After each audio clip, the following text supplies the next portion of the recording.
What's up, YouTube? It's your boy Nash here. Welcome back to the channel. Now, before we get started with today's video, the road to 200 subs has now come to a close, and we're now on the road to 500 subs.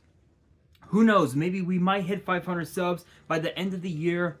Only time will tell, but as I have said in previous videos, if this channel does get to 500 subs, I will open up this Korean LOB booster box in its entirety on the channel that I got from my partners over at Collector Store. So be sure to check them out. Link and address will be in the description below. By checking them out, not only does it support them, it also supports the channel, and I would greatly appreciate it. On the hopes to potentially pull a Blue Eyes White Dragon, a Dark Magician, a Red Eyes Black Dragon, a piece of Exodia, Monster Board, Pot of Greed. The possibilities are out there. However, if this channel gets to 1,000 subs, I will open up this first edition Toon Chaos box in its entirety on the channel that I also got from my partners at Collector Store, on the hopes to potentially pull a collector's rare out of this set. But it wouldn't be the first time that I pulled a collector's rare, because I also pulled this. Freshly pulled out of my Genesis Impact box opening that I did a few months back is a collector's rare Beat Cop from the Underworld. This card looks absolutely beautiful. The centering on the back is a bit off from top to bottom, but honestly, it really doesn't matter. I am going to be getting this graded at some point. Never really came up a good opportunity to do so, but there are some singles from my collection that I am looking to sell. So if you guys want to buy them from me, make sure you guys message me on my Instagram. My ad will be in the description below, as will the ads to my other social media. They will also be in the description as well. But with that being said, if you guys want to see these boxes get opened, maybe you guys want more episodes, excuse me, of WWE's Biggest Issue. Maybe you guys want more episodes of Yu-Gi-Oh's Biggest Issue, deck profiles, card discussions, WWE topic videos, or maybe, just maybe, you guys want some premium live event predictions and results. Well, if you guys want all of that and more, my channel is the place to be. So if you guys are new to the channel, and I know that a lot of you guys are, make sure you guys subscribe to the channel, turn on the notification bell, smash that thumbs up button on this video, and as always, make sure you guys are following me on all of my social media. My ads will be in the description below, as will the info to my fan mail. It will also be in the description as well. And I want you guys to post in the comments below answering the question of the day, which ties with with this week's episode of WWE's Biggest Issue, which is this: who do you guys believe should be Logan Paul's first challenger for the United States Championship? Let me know down in the comments below, because for this week's episode, that is exactly what we are going to be talking about, is exactly who should be Logan Paul's first challenger for said United States title. And honestly, after having a look at both rosters for Raw and SmackDown, I have to say there's a long list of people who would be more than happy to take that title off of him.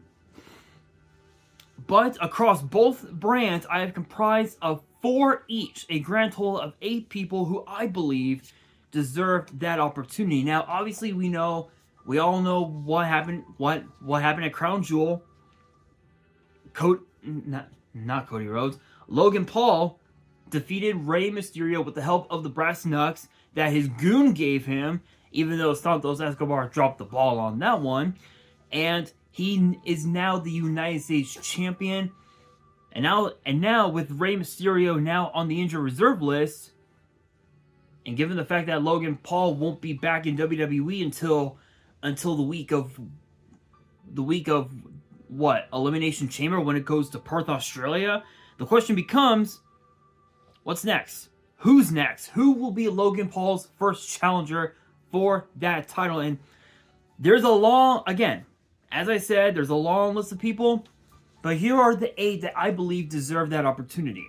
And the first one up from Monday Night Raw is obviously Cody Rhodes. Here's the thing. The last time he challenged for the United States title, it didn't work out so well. Austin Theory kind of cheated to win, and Cody Rhodes got screwed out of that title, just like he got screwed out of the Undisputed title at WrestleMania this past April. And yeah.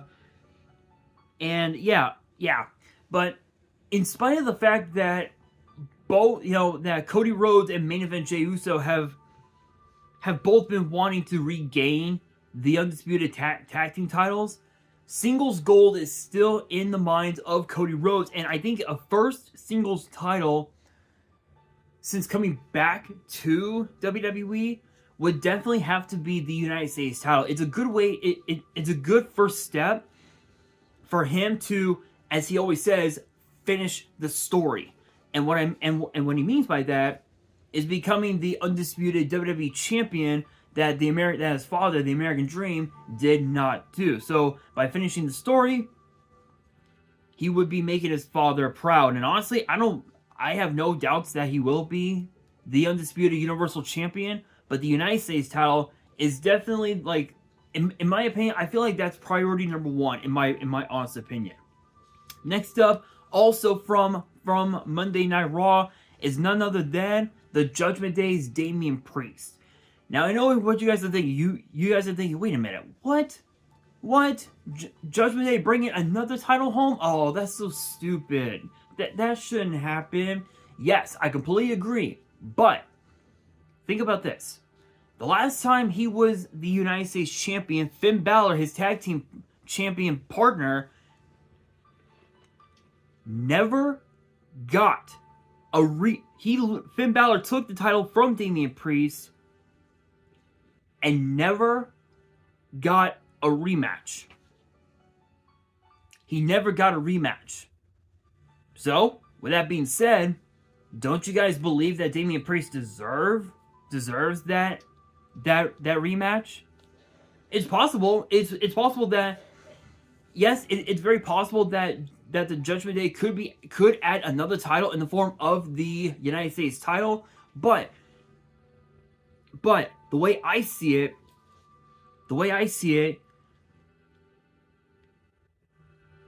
if Damian Priest gets his rematch and he becomes the United States champion, yes, obviously it would mean that the Judgment Day would be getting another title under their resumes. But it would also mean that Damian Priest would have to become the same type of champion that Gunther is when it comes to the Intercontinental title, and that is a workhorse champion. Because once you become the Intercontinental champion or the United States champion or even the NXT North American champion, you have to be the workhorse. You have to be the guy in WWE when a guy like Roman Reigns isn't there. And ironically enough, because that the Undisputed Tag Titles are now a part of are on Raw 9 times out of 10, guess who's the main champion on SmackDown? Io Sky. But that being said, Damian Priest getting a rematch, he definitely deserves it. But next up, Sami Zayn. I mean, to be fair, he is a former three-time Intercontinental champion, and he's had quite a few opportunities at other championships, including the Undisputed Championship earlier this year, back in February, in his hometown of Montreal at Elimination Chamber. Granted, yes, the Bloodline did get involved, but to be fair, we all knew it was going to happen. Even the people of Montreal knew that Roman was going to win. They even knew. But shout outs to all of my not Saudi Arabian, no. Shout outs to all of my viewers in Montreal. Shout outs to you guys. I get that you guys wanted Sami Zayn to win that night, but even you guys knew that it was never meant to be. But with that being said, Sami Zayn challenging for the United States title would be interesting because you have a guy like Logan Paul who is a technical high flyer, where as opposed to Sami Zayn, he's more of a technician and more of a brawler, if you will. So you got you got very interesting contrast of styles between the two. That would make for an interesting matchup. But speaking of interesting matchups, Ricochet. Yeah, Logan Paul used the brass knucks on Ricochet like he did on Rey Mysterio. I think payback's a bitch for Logan Paul, and Ricochet becoming a 2-time United States champion could potentially be in the works. It's possible, but only time will tell. Not much else to say about that. Speaking of people who hate Logan Paul, next up is Kevin Owens. Yeah. Excuse me. I get that Kevin Owens has now been suspended because of what happened a couple weeks ago on SmackDown, but to be fair, Kevin Owens never got a rematch for the United States title when he lost the title himself. The only time he got a rematch was in a triple threat match, and that was it. That was back in what, 2017? So 17. That'd be about almost 7 years. Almost 7 years. Think about that. Think about that. 7 years. Absolutely insane. And it's been literally that long since he has been a champion. Aside from the tag titles, he hasn't held the title in years.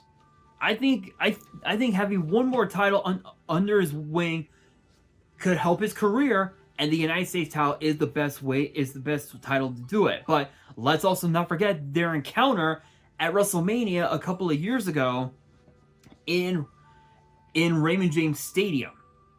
We all remember what happened there. But now we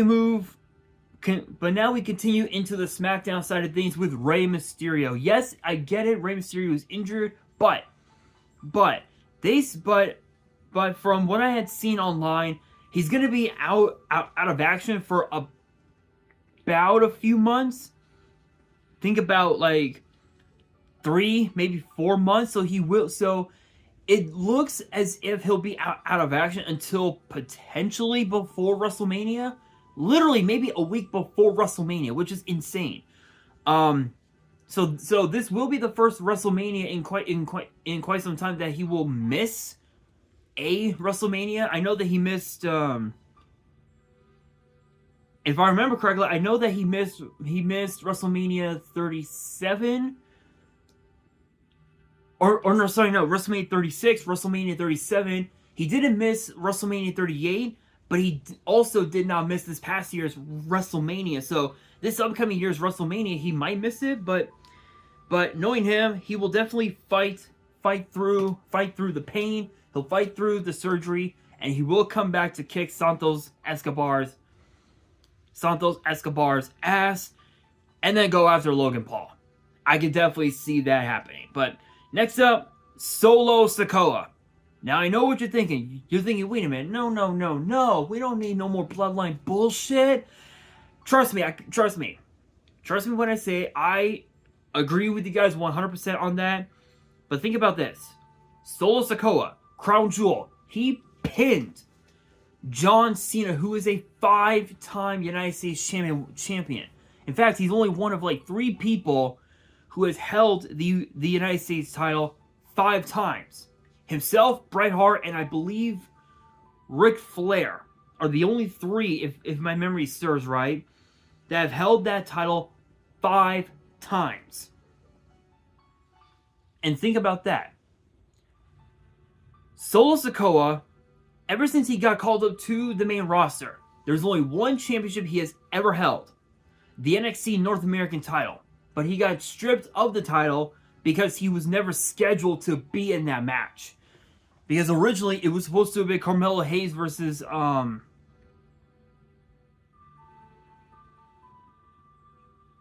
was supposed to have been Melo versus someone else. I don't remember who it was. But Carmelo Hayes and Trick Williams took out his opponent. Solo came in, and he became champion. So Solo Sikoa definitely deserves to be a champion, but it all depends on what Roman Reigns thinks, because Roman don't want anyone else to be champion in the bloodline other than himself, which is a bit unfortunate. But I can definitely see Solo Sikoa going after that title. And speaking of rematches, the last one up is Bobby Lashley. Here's the thing. Lashley's a 3-time champion. He never got, again, just like Damian Priest, just like Kevin Owens, just like Ricochet, Bobby Lashley never got his rematch for that title. And I think the last time he got a rematch for that title, it was at Backlash earlier this year, and it was in a triple threat. Don't think that counts as a rematch. It's supposed to be a one-on-one rematch, so Lashley is definitely deserving of a rematch. And given the fact that he has the Street Profits in his corner, one could assume Logan Paul might not be champion for long, but only time will tell. But these are the 8 superstars who I believe deserve to be the first challenger. But if there was one person who I would want to see challenge for that title the most, it has to be Solo Sikoa. With his performance at Crown Jewel, pinning John Cena, you cannot deny that he has proven that he can break out of his shell from within the bloodline, and he can go at it on his own. I think that proves it. But let me know what you guys think. Let me know down in the comments below, and that will do it for this week's episode of WWE's Biggest Issue. Hopefully you guys enjoyed. If you did, make sure you guys smash that thumbs up button. If you guys are new to the channel and you guys want more episodes of WWE's Biggest Issue in the future, make sure you guys subscribe to the channel, turn on the notification bell, and follow me on all of my social media. My ads will be in the description below, as will the info to my fan mail. It'll also be in the description as well. And on that, this is your boy Nash, signing out.